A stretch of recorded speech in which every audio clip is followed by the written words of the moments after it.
Assalaamu calaykum. Ku soo dhawaada Tusaale Channel. Maanta waxaan idiin soo gudbinaynaa xigmadihii Dr. Mustaf Maxamuud. Xigmadda koowaad: dadka way beddelaan wejiyadooda maalin kasta, adiguna qiimahaaga ha ka raadinin wejiyada dadka. Xigmadda labaad: weligee ma jeclayn inaan ooyo, balse uurkutaalada waqtiga ayaa iga ooysiiyo. Waxaan jeclaa inaan u noolaado siday naftaydu doonayso, laakiin naftaydu waxay u noolaatay siduu waqtigu doonayo. Ha noqon mid diin haysta asagoo aan cilmi u lahayn, maxaa yeelay jahli laguma caabudo Ilaahay.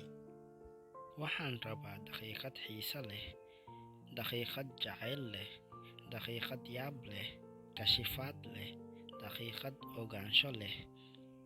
Waxaan rabaa daqiiqad noloshayda ka dhigta mid macno leh.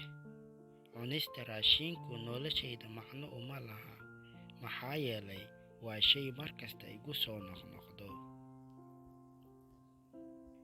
Aniga kama boqo gabdhaha sharta badan, maxaa yeelay sharkeeda ayaa iga dhiga mid urursada hubkiisa oo dhan. Balse gabdhaha wanaagsan ayaan ka baqaa oo aan ka naxaa, maxaa yeelay wanaageeda ayaa iga dhiga inaan tuuro hubkayga oo dhan oo naftayda ku aamino. Waxaan jeclaa inaan u noolaado siday naftaydu doonayso, laakiin naftaydu waxay u noolaatay siduu waqtigu doonayo. Ha noqon mid diin haysta asagoo aan cilmi u lahayn, maxaa yeelay jahli laguma caabudo Ilaahay.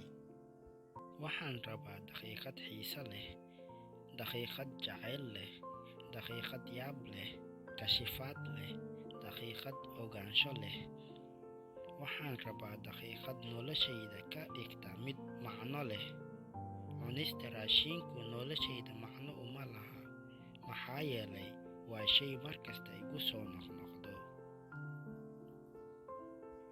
Aniga kama boqo gabdhaha sharta badan, maxaa yeelay sharkeeda ayaa iga dhiga mid urursada hubkiisa oo dhan. Balse gabdhaha wanaagsan ayaan ka baqaa oo aan ka naxaa, maxaa yeelay wanaageeda ayaa iga dhiga inaan tuuro hubkayga oo dhan oo naftayda ku aamino.